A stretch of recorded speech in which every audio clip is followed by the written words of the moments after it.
Assalamualaikum anak-anak hebat. Ketemu lagi dengan Bu Ike Mauliantina di mata pelajaran fikih kelas 8 semester 1. Kali ini kita akan bahas mengenai bab sujud, termasuk sujud syahwi, sujud syukur, dan sujud tilawah.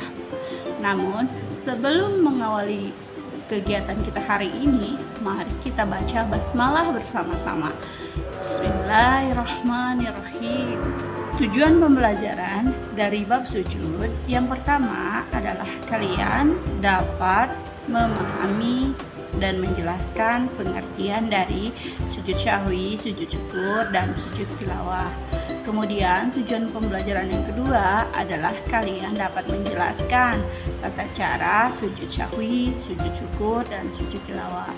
Dan tujuan pembelajaran yang ketiga adalah kalian dapat mempraktekkan kembali bagaimana tata cara sujud syahwi, sujud tilawah, dan sujud syukur sebagai sikap patuh terhadap aturan Allah Subhanahu wa taala.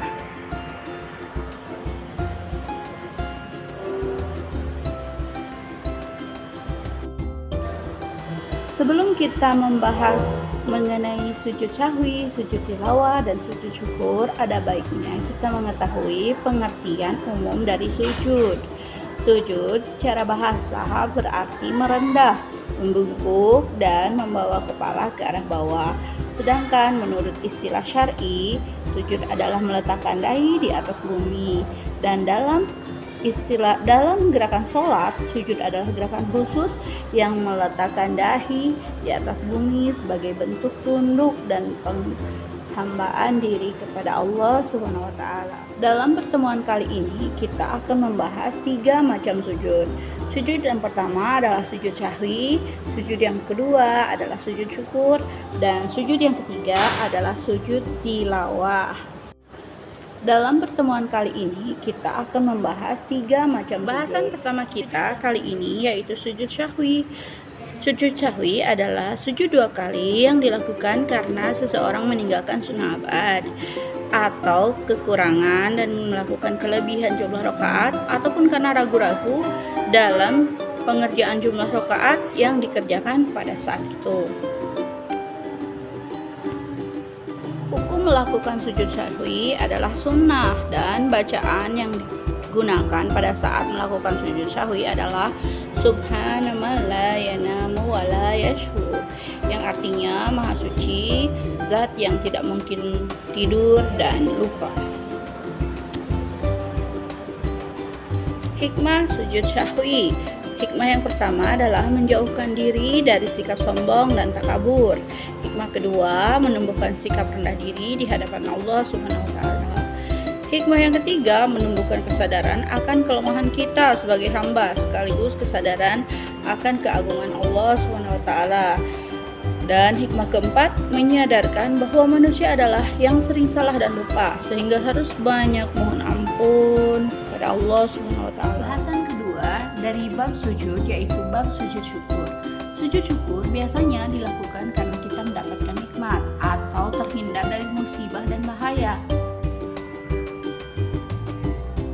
Hukum melaksanakan sujud syukur itu sendiri yaitu sunnah dan bacaan yang termudah yang bisa kita baca ketika kita ingin melakukan sujud syukur yaitu Subhana rabbiyal a'la, yang artinya Maha Suci Tuhan yang Maha Tinggi.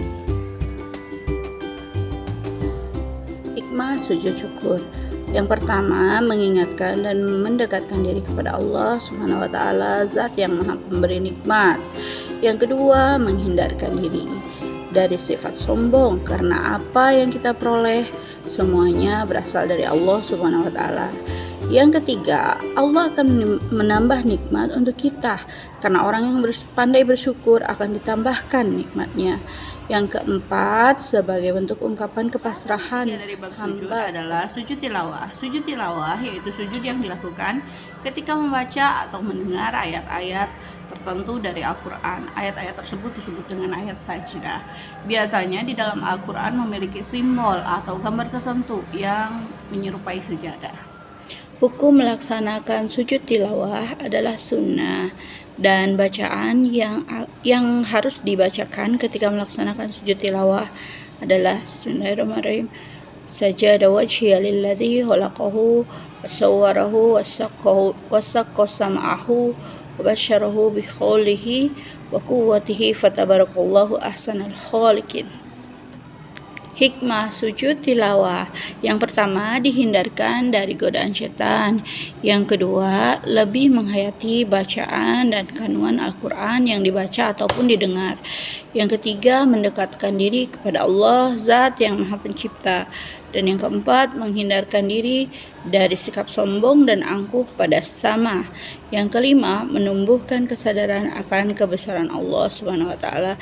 Dan yang keenam, membuktikan ketaatan kepada Allah Subhanahu wa taala. Pembahasan bab sujud kali ini telah selesai, dari mulai sujud syahwi, sujud syukur hingga sujud tilawah. Adapun kekurangan penjelasan dari bab ini, Ibu minta maaf yang sebesar-besarnya. Mari kita akhiri kegiatan hari ini dengan ucapan hamdalah bersama-sama. Alhamdulillahirabbil alamin. Subhanakallahumma wa bihamdika asyhadu an la ilaha illa anta astaghfiruka wa atubu ilaik. Semoga penjelasan ini dapat bermanfaat. Jazakallahu khairan katsiran. Terima kasih banyak. Sampai jumpa lagi di bab selanjutnya. Wassalamualaikum warahmatullahi wabarakatuh.